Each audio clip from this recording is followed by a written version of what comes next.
The Young Turks brought to you by Carbonite Online Backup. Wachovia Corporation was one of the largest banks in the country. They had enormous troubles during the real estate collapse, and they eventually had to get bought by Wells Fargo because they were a disaster and would have folded otherwise. Well, it turns out that they funneled a lot of drug money through Wachovia. Now, Wachovia says, "Oh, how could we have known? You're telling me all that money coming out of Mexico was from drugs?" Golly gee willikers, we just couldn't manage to investigate any of it. You're saying it was also cash used to buy 4 planes that shipped a total of 22 tons of cocaine, among other things? How were we to know? So the government actually pressed them on this a little bit, and the case was later settled for $110 million, and then they added $50 million in fines on top because it was absolutely clear that Wachovia did know, and they didn't give a damn. Now, are you ready for 2 fun facts about this? First, do you know how much money that they laundered from Mexico in drug money? This is a stunning number. It even stunned me. $378.4 billion. Oh, I love these guys. They're like, what? Did we launder $378 billion? Us? Who knew? Well, I'll tell you who knew. That's the second fun part. A guy by the name of Martin Woods. He was their money laundering officer in their London office. And he kept filing what they call suspicious activity reports. He's like, guys, all this money coming from Mexico is obviously drug money, and we're not looking into it at all. They're like, hush! Will you hush up already? What's the matter with you?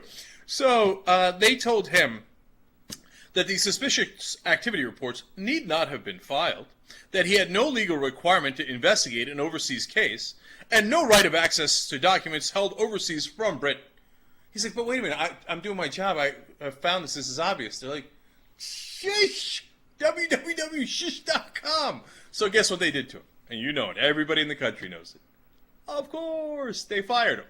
They sent him on his way. They said, one of the things they told him is, why are you doing this? He's like, it's my job to be the money laundering expert and tell you if we're laundering money. They're like, why? Wow, we're making a lot of money here. Shut up already. So they told him, they accused him of failing to, quote, perform at an acceptable standard. Of course, the acceptable standard is you don't say a word and they continue to make a ton of money. So now, JR, when he forwarded this, made a very good point. He said, we're always looking to see where the money's at, right? Because that determines all of our politics, unfortunately.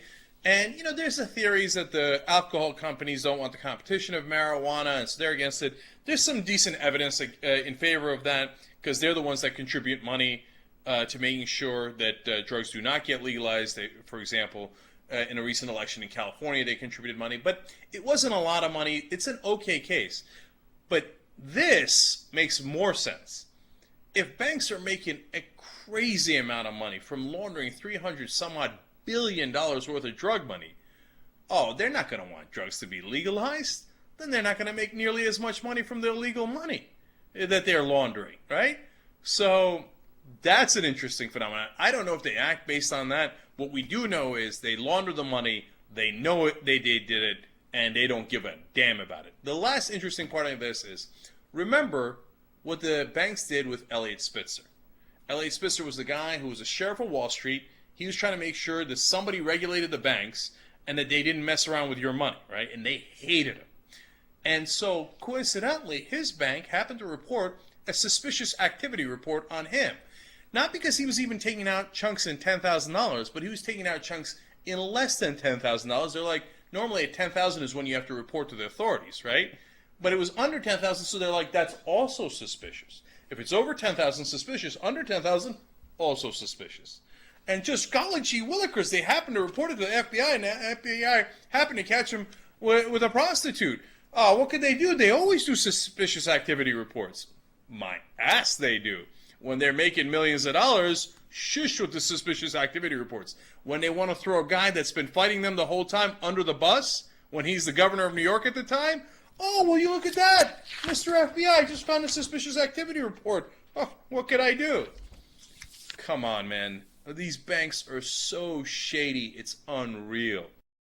Eventually, you're gonna have a computer disaster, your computer is gonna crash, and you're gonna lose all your files. But with Carbonite Online Backup, you don't have to worry about any of that because it automatically saves your files off-site. You can access all of your backed up files from any computer remotely, or if you want, you can also access your files through an iPhone or BlackBerry with Carbonite's awesome free app.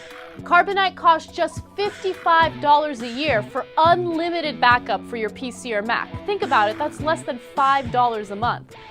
Get a free trial at carbonite.com by using the promo code TYT, and you also get 2 months free if you decide to buy.